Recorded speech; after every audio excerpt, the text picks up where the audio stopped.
is Rosetta Wood from Daily Spark. Today on our show, we have Cynthia Terebush. Cynthia will be sharing with us some of the new hot topics in early childhood education profession. But before I tell you more, let me tell you about her professional background. Cynthia Terebush has spent almost 20 years working in the field of education. She has experience teaching and directing in daycare, preschool, and school-age programs. She earned her certified professional coach and certified youth parent family coach credentials from World Coach Institute. She earned her Bachelor's of Art degree and teaching certification from Kane College in New Jersey. Cynthia has also completed the State of New Jersey Directors Academy for Early Care and Education. Cynthia has earned a certificate of completion of the Erasers 3 online training course. She has recently earned a certified of training completion in healthy lifestyles for preschool family at Rutgers University. She is also an improved professional impact instructor for adult and technical assistant specialists. As a professional educator, Cynthia knows that everyday experiences and interactions with caring adults are essential for healthy development in helping children to get ready for preschool readiness.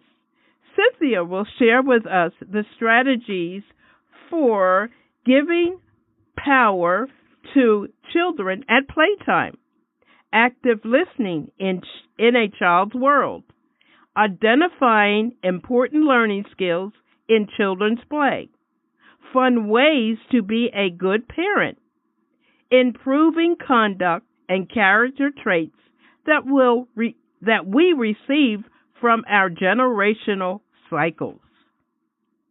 Hello. Hi, Cynthia. How are you today? I am very good. Thank you. It's so nice to have you on our podcast. I'm excited. Yes, we are too. We're excited about to hear the information you have to share with us about professional education in the early childhood field. So let's get started. Okay. Tell me about the moment you realized you wanted to educate young children. I've always wanted to teach. I was that young child myself who was constantly playing school. And I've worked with students of all ages, but I really became interested in working with young children when my own children were early learners. By watching my own children, I realized how amazing they are and how much they take in naturally when they're young and early learners if we would just let them do that and encourage them to do that. And I think I'm also innately a people watcher. Mm-hmm. And when I watch young children, I'm in awe of their uninhibited curiosity. And they have this ability to explore until they solve a puzzle that they encounter. If we give them the space and the room to do it, they can solve so many of the mysteries of the world by themselves. But unfortunately, many of our educational systems have moved away from child-centered activities, or they don't understand it. And we're trying to get them to understand academics at earlier and earlier ages in ways that aren't necessarily developmentally appropriate. Oh, yes, I agree with you. And when you mention about centers, children at play, they just have this amazing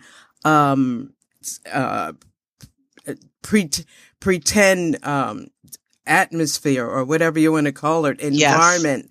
Yes. And one of the questions I have for you also is that when it comes to child's play, mm-hmm. When should the teacher become active in the child's play? The teacher should become active in the children's play when they are invited to play with them. We need to wait for the invitation from young children. Mm-hmm. So I will position myself. I'm with young children all the time, right? So I will position myself near children who are playing. Mm-hmm. And if they want me to play with them, they invite me. Children who are playing in a pretend kitchen will bring me food or ask me what I want. Children who are playing dress up will come and talk to me and include me in what they're doing. But when adults go over, like let's say children are playing in a pretend kitchen and an adult goes over and says, I'd like some pizza, please. Well, maybe they weren't making pizza. Maybe Yes. maybe they were doing something else. And as soon as we walk over uninvited, Mm-hmm. the entire scope of what they're doing and their play changes. Mm-hmm. Now, should the teacher become the active person in the child's play? The teacher should be taking signals from the children. Okay. So the children will be playing and they may invite you to play by bringing you something or coming over and including you, but we should really be taking the lead from them. We should be making no assumptions. We make so many assumptions about the role they want us to play. Okay. How can the teacher determine if the children are playing or if it's an important learning skill? I think that playing is always an important learning skill. Okay. I don't think you can separate play and learning. Mm-hmm. When children are playing, they are always learning. Fred Rogers from Mr. Rogers' Neighborhood, years ago, he said that play was the serious business of early childhood. And he was absolutely right. It is the serious business. It's how they figure out so much. I mean, not only the sort of academics we're used to, Mm-hmm. but also, they figure out their own socialization. They learn to self-regulate a little bit when they're playing like that. Mm-hmm. Years ago, not so many years ago. I'm not that old, but I remember being out endlessly playing with my friends in the neighborhood with very little, if any, adult supervision. And when we used to do that, you had to figure out the world, Mm-hmm. You had to figure out your socialization and your place, and you learned a lot. But kids don't do that anymore. So, and for a lot of reasons, there are a lot of safety reasons why that doesn't happen anymore. But because we know it doesn't happen anymore, we have to try and replicate it in our interactions with children. We have to give them some space, Mm-hmm. take our cues from them. Mm-hmm. And if we see an important teachable moment, Mm-hmm. we have to grasp onto it, but in a way that makes them think. I'm not just spitting information at them. Mm-hmm. We have to ask questions about what's happening, get them Mm-hmm. to notice what's happening, that sort of thing. Okay. How can a teacher get a glimpse of how a child sees the world? Like, what clues should a teacher look for? The teacher can get a glimpse of how a child sees the world by watching the child. Mm-hmm. If we sit back and we take a breath and we watch, if we watch their pretend play, you get a lot of information about how they view the world. Mm-hmm. For example, I'll give you one quick example. There was a little boy that I worked with, and they would be playing family, and he was always telling them what role to play. Mm-hmm. He would tell a child, you're the mommy, you're the sister, you're the brother, and he was always the daddy. And then they would start to play and he would walk away. And I always thought, why does he assign all these roles, Mm-hmm. and then walk away? Mm-hmm. What is that about? And one day he walked away and he walked near me, and I turned to him and I said, they're still playing. Do you want to play with them? And he said, I'm the daddy. I go to work. Oh, okay. How do you know if Mm-hmm. we assume so much, Yeah. and we need to talk with these children and we need to ask them questions. Another good way to see their viewpoint of the world is also to let them do creative art. Okay. To let them do free art. Watch what they're drawing. Ask them questions about it. It's all about the questioning, really, once they're verbal. Okay. Okay. That's good information. Now, I have another question. How do you learn to group kids? Like some group kids are very sensitive. Some kids are very outgoing, very assertive. Mm-hmm. How do you learn to group kids? I think it's really about teaching children to accept who they are. Mm-hmm. And I think adults become very comfortable. I think we're naturally comfortable with the children who are more social Mm-hmm. than the ones who are a little quieter. We get uncomfortable with the quieter children, but they have their place in the world too. Mm-hmm. And I think ideal groups of children actually include everyone, because we are supposed to be a microcosm of society. And if that's the case, then, we need to have in our groups of children, I think we group them maybe according to their socialization abilities, because they have similar lessons to learn socially then. But I think as far as their innate personalities, there needs to be a mix, and they need to learn to respect each other and themselves for who they are. Yes, for who they are. Because every child has an individual personality, and we can learn from that just watching them. I agree with you. Yes. We Now, don't do nearly enough watching. yes. Now, a lot of children spend most of their day without power.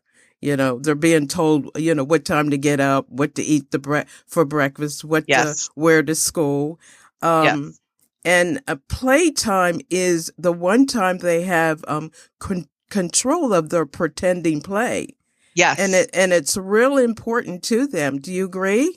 Yes, 100%. Yeah. And the more choices we can give them in a day, the better off they are for a variety of reasons. One, because they are searching for power. So we can give them a little power within the boundaries, within reasonable boundaries. I can give them choices. So the more choices we give them, the better. The more we allow them to explore their own socialization, the better, because they are searching for that power. And, children can really absolutely, positively control only two things, and that's what they swallow and then toileting. And when they feel they have no control, they will control that. And we don't want that. Okay. They want control. Yeah, I agree with you, because I have centers in my classroom, and I do give the children a choice as to what center they want to play in. Good. And, that gives them power. Then my second question is for them. After I ask them what center they want to play in, and I'm saying, what do you plan to do? And I let them use their words to tell me. And they smile, and that gives them power too. I'm going to be doing this. I'm in control of this. And their pretend playing expands more, and it has more vocabulary. They use more vocabulary because they feel that, wow, I can, do what I want to do and say what I want to say. And you'll be surprised. The bottom line, the bottom line is that they grow up feeling capable, and children feel capable when we let them do. But if we're constantly telling them what to do, how do they even become decision makers then? How do they become thinkers if we're constantly telling them what to do? Yes. And as professional educators, we know that everyday experiences and interaction with caring adults are essential for healthy development and helping them to get ready for school readiness. Yes. And that's what we're all about as professional educators, getting them ready for that school readiness, because it is so important. It helps them to adjust to that new environment. And it's really what they carry with them throughout their whole lives are those lessons. Yes. Yeah. Now, what was the most challenging part in educating young minds? Honestly, the most challenging part is not about the children at all. The most challenging part is about the adults. The adults in our society right now, their expectations are very different than what these children can actually do at the ages and stages that they're at. In our very adult quest to ensure that children learn, we forget how they learn best. So I think, taking adults who have fears, I think a lot of what we see surrounding early childhood education in particular has to do with adult fears. Parents are afraid that they won't succeed in a very competitive world. Teachers are afraid that we're going to send them forth without all of the information and knowledge that they need. We are, I think, as educators, we're always a little afraid that people are going to perceive that our chaotic classrooms are out of control. And there's a difference between early childhood chaos and out of control. And I think that there's just this whole bunch of fear out there because of how the world is. And I think part of it also has to do with social media, because we see the best of everyone's lives on social media. And people worry about measuring up. So I think the challenges have to do with the adults. I think we have to teach adults about being developmentally appropriate, about teaching in a way these children can receive the information best about the importance of socialization and self-esteem at these very young ages. And a lot of parents don't realize that if their self-esteem is low, that is like received by their child, and the child carries that on. And it's important that professional educators like us teach the parent and the child how to break that cycle. Yes. Yeah. You agree? I agree. We all need some more mindfulness techniques in our lives. We come from generations that didn't know as much as we do now about the development of self. So, I know that my mother sometimes cringes when I talk about childhood. I talk about their generation just not knowing as much, but they didn't. They didn't. And I have children who are young adults, and in some ways we didn't know either. And this knowledge is evolving. Brain development knowledge too is evolving now. So I think every generation did, hopefully, the best they could with the knowledge they had. But we have so much more knowledge now. Yes. We know how children integrate this information, and it becomes a part of them. It becomes the messages about themselves. Yes. Now, speaking of brain development, what are your views on brain development in the early childhood field? Oh, I think we're getting so much information now that it's almost hard to keep up with it because of the medical technology. They find out so much. I know I was very heartened to learn that my brain has not stopped growing as an adult. When they came out with the neuroplasticity of the brain stuff, I was like, yay, my brain is still developing. But I think in early childhood, one of the most important things we can learn is about the importance of constantly strengthening the connections in the brain. We've learned that the neurons in the brain, that the connections in the brain are being made in early childhood. And if we constantly strengthen them, they become strong. And if we, look at a child, on day one, a child drops a ball and we think, oh, that child isn't athletic. So we stop having them do athletic things. Well, they're never going to develop that. Yeah. So I think we've learned a little bit about, accepting where children are right now and the fact that it isn't the end point. Right now is not the end. Right now is where it's developing, and we can strengthen it. Okay. Oh, good information. Now I have another question for you. What was the best practice you could share to other early childhood educators and also parents to encourage them to teach their child to learn? I think the best bit of advice that I could share is to celebrate children's efforts. In early childhood, it's more about the foundation, I think, for a love of learning and confidence in themselves than producing, for example, the perfect letter A.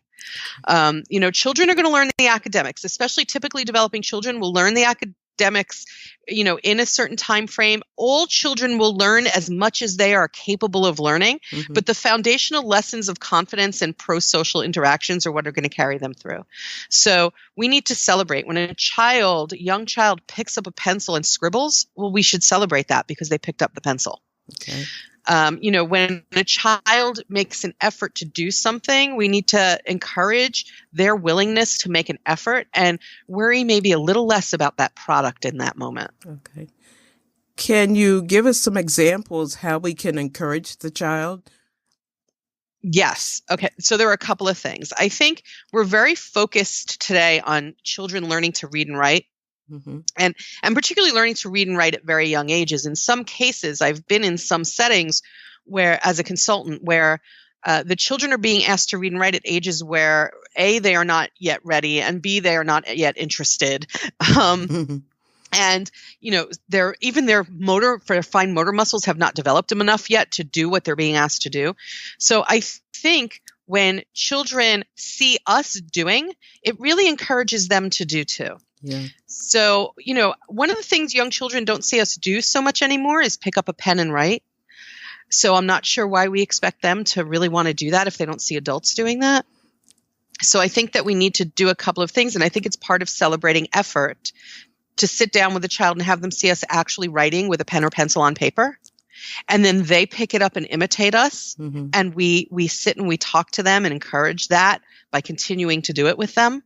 I'm not a big fan of empty praise. I don't, that whole great job kind of thing. Yeah. Oh, yeah. That's played out. Yeah, I think it's kind of meaningless, and they don't even hear us anymore, Yes, yeah. So, but I think sitting with children and asking them questions about what they're doing, or saying to them, even things like, a 3 or 4-year-old who is sitting and drawing, for me to go over to them and say, what's your favorite part of your drawing? These sorts of questions celebrates their effort, because what it teaches them is, I see you. Yes. I see you, and I notice what you're doing, and I value what you're doing enough to talk to you about it. So even children who maybe aren't verbal and can't answer that question, to sit down with them and to talk about what they're doing versus what I want celebrates their efforts. Okay. Very good. Thank you for that information. Now, what they're doing now is in the classroom is a lot of photo documentation. Yes. And it's such a hot topic now.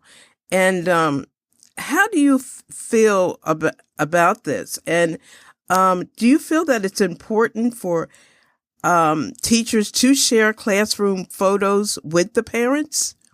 I do think it's very important to share photos with the parents, because but when we're sharing photos, we need to use the adult words and information about what their children are learning while they're doing that activity. Okay. Children go home at the end of the day, and parents will say to them, "What'd you do today?" And they say one of two things generally. They say, "I did nothing," which means to a young child means nothing notable happened today. Like nobody bled today, nobody threw up today, nothing threw up today. No drama, right? No drama today. That's what that means.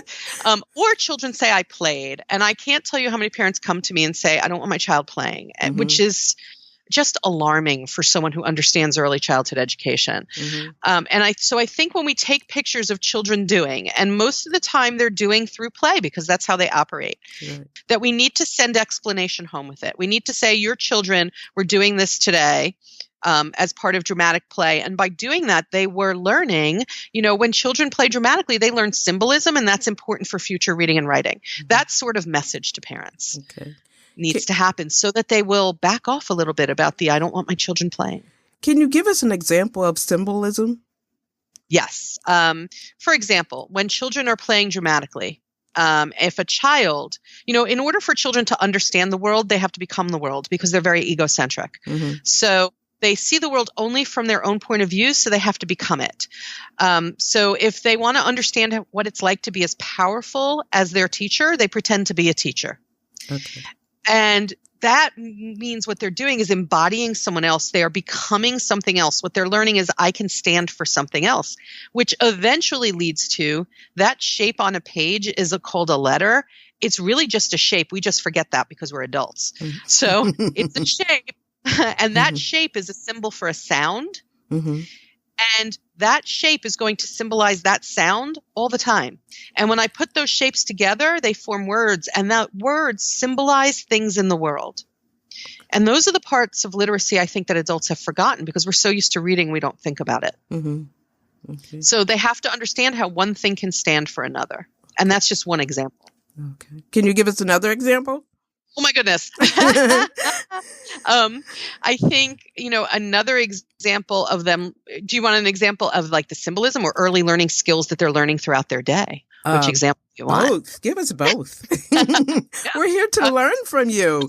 We're excited. Yeah, you're. So most of what they do in the day are pre-literacy and pre-math skills. Think about your day. Think about all you do in your day. It's all based in these very basic skills that we learned as kids, right? That we learned like in elementary school. And we may have added on to that knowledge. We may have scaffolded that knowledge, but it starts with those basics. So, children who are sitting and, they are sitting in their large group time, or some people call it circle time. And we're sitting and we're talking with, if we're doing it correctly, in my opinion, we're sitting and we're talking with them and not just trying to spout information. So when we're sitting and we're talking with them, they learn about storytelling. They learn about the ups and downs of language. Yes. They learn about inflection and tone. They learn about nonverbal communication. They learn all of the things that they're going to need later for reading comprehension when they're sitting, if you're doing a really good group or circle time. And, they learn also things about symbolism even when they're doing that. Because if we're doing a really good group or circle time, we're doing it in a way that helps the children to feel empowered. Mm-hmm. And when they feel empowered, they sort of embody those powerful people Mm-hmm. that they encounter in their lives. Think about how much they admire power. They come into classrooms and they pretend to be their most important adults, and then they go home and they pretend to be us. Yes. So there you go. I have heard that several times, how when the child goes home, they pretend they're me. And I'm like, yes. and they do a good job entertaining me. And they do a good job. And parents should be very afraid because they come same thing. Okay. Now okay. Sounds good. Okay. How do you measure your success right now? You seem so knowledgeable in the early childhood educational field. Honestly, I think I measure my success by the people who come back to me after being in a class with me or having me consult in their classrooms or even reading what I've written. And they come back and they tell me that they did something I suggested and it worked. Oh, great. That's a great feeling, isn't it? Oh, it's really so much of what I do is sort of incredible to me. I'm very humbled when people tell me about positive changes in their approaches to children. I've had people say to me sometimes, especially with my book coming out now, people will say to me, can you imagine how many young lives you're touching? And I can't even think about it. It's too big. So when it's not even why I do it, I can't even go to that place.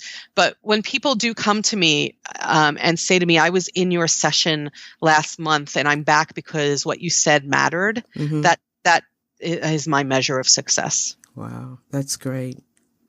I commend you for all thank you. Yes, all the wonderful work you are doing. Yes. Thank you. Yes. Now, is there any other valuable information you would like to share with us right now? Oh my goodness. That's a loaded question. I think if I have just a minute to share something, I would ask adults to spend a moment with me doing something that I ask them to do when they read my book, and that's remembering. I want people to remember early childhood because it didn't look like 12th grade. People relate to education in the last way that they themselves were educated, but that's not how you began. Right. So, I would like people to sit and remember things like laying in the grass and watching ants carry heavy things and wondering how that happened. And remember sitting outside and watching clouds go by and wondering about that. And remember the times when you felt that you learned something really big and really important. What was the atmosphere at those times? I'm betting that you probably weren't sitting at a desk filling out a worksheet. So. Good. I like that. And also remembering how things feel. How cotton feels, how corduroy feels, how silk feels. And, these are sensory things that children need to remember, how things feel. Please let them get messy, please. Yes. Painting, like you said, painting is good. Artwork is good. Yes. Playing outside with the leaves, throwing them up and down and feeling and feeling how they feel, and touching snow and, just little things like that are so important. And children remember that, Yes. They remember that. You need to be using as many senses as possible. Yes. To create those pathways in the brain and the memories. Oh, and yeah. Children are not outside nearly enough anymore. Right. Yeah. So. Yeah. And this helps them to overcome a lot of fears. Yes. Again, remember our own childhoods. It wasn't so long ago that we were out there doing these things. And now you don't see it as much, at least in my area. Yeah. I go around neighborhoods. I don't see children in front yards anymore. I don't see children out in groups of kids anymore. And like I said before, there are many, many reasons for that. But we need, if it's not going to happen in that way anymore, we need to figure out how to replace it. Yes. How important do you feel group learning is? I think both group and individual learning are important. I think that individual learning helps us to see where each child is at the moment, and helps us to hone into that child. And I think that they also need to learn what it is to function as part of a group, cooperatively as part of a group, and respectfully as part of a group. Yes. And I really think that that's what group work teaches the most, is respect for people. And that's a primary early childhood lesson. Right. And I think it also teaches them how to work as a team and how to share. Which is part of respect for people, in my opinion. I think it all falls under that umbrella. Yes. Okay. Can you give us some examples of team building in early childhood? I think team building in early childhood is really accomplished well when we make it fun, and when we make it a game, and when we make it something that the children are interested in. So, if there's a child, for example, who's really interested, they'll ask questions you discover what they're interested in. I've worked with kids, they're eating a piece of fruit or something and there's a seed in it, and they ask about the seed. And then what we can do is build a group activity around that. Because when one child is interested, other children look. And so we can build group work around that, where we're all going to work together to take seeds in soil, and we're going to maybe plant in our little cups or whatever we're going to do, but we're going to do it together. And we're going to help each other by watering each other's plants. And we're going to watch out for each other's little cups of soil to make sure they stay safe, that sort of thing. But I think it initially should come from the children's curiosity, and we should build. Yes, I agreed with you. I'll share you an example I had in my classroom just the other day. We were eating lunch. We all eat the same lunch. Lunch is provided at our school. And we all had a whole orange. And, we talked about the orange and the shape. And one child said, there are seeds inside the orange. So we decided to play an estimation game. So what we did, we wrote down how many seeds we thought were in each child's orange. And it was a visual thing because we wrote the number down. Some child said 3, some child said 10. So as they continued to eat their orange, they put their seeds on a napkin. And at the end, they all compared them. They said, oh, you had this many seeds, but you said this. You thought you would have this many seeds. So it became like a 15-minute team project, because they were always, it was fantastic. They were always, and they were all sharing, their ideas and their feelings. And one even said, oh, I'll give you one of my seeds. And that's empathy, and it just continued, and it was just fun. It was a fun day. So I know when they went home, when their parents asked them what they did at school today, they could say, oh, we played the estimation game. Yeah, it has to be a game. Yeah. So much learning can happen within those games. Now you have to hope you get apples with seeds so that you can extend that lesson. Deeper learning doesn't happen in one moment. So you have to keep extending it. I hope you get apples. Yes. So do I. Okay, this has been great. Can you tell me where our listeners can go to learn more about you? Sure. They can go to my website, and from my website, they can read, there's a menu that has a link to my blog, and there are pages on my website that talk about all of the work that I do. And the website address is www.helpingkidsachieve.com.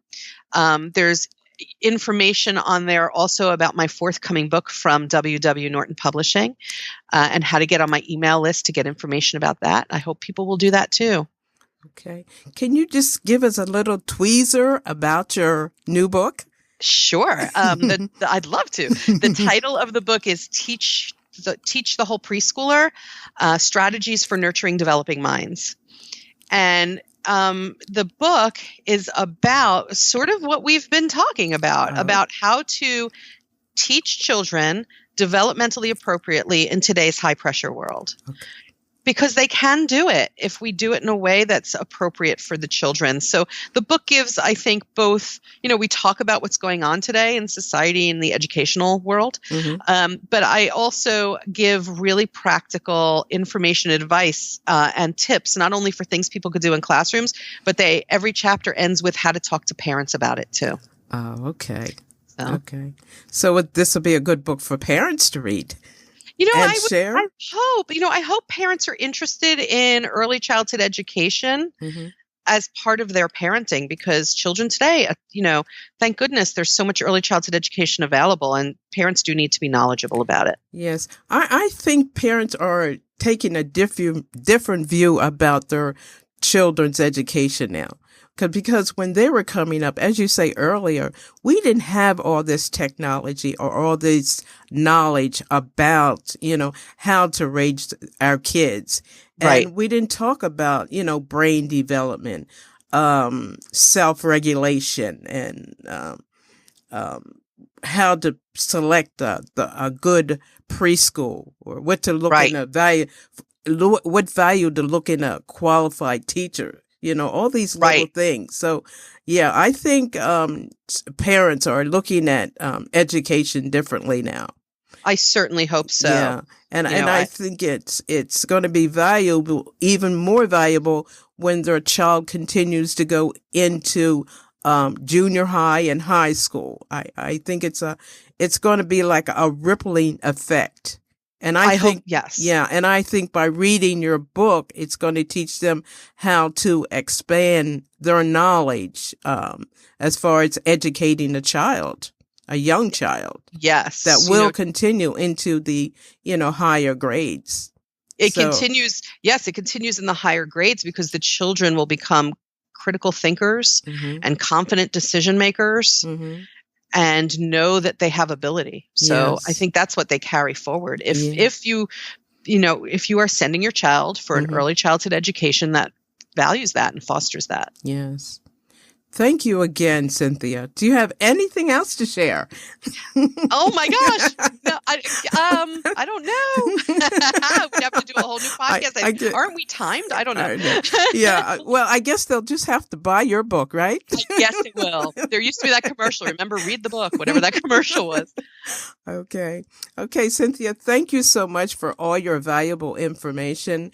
And I'm going to encourage all of our parents and our listeners, and especially our new teachers, to go out and get your book, purchase your book. Thank you. Yes. Thank you. It is for pre-sale right now on the W.W. Norton website under Books for Education. And it's also on Amazon for pre-sale, though I'll give you a little hint, you get it faster from Norton once it comes out. Okay. Okay. Thank you. You're okay. Okay. Thank you again, Cynthia. And we will be talking to you very soon. Thank you. Okay. Bye. Bye.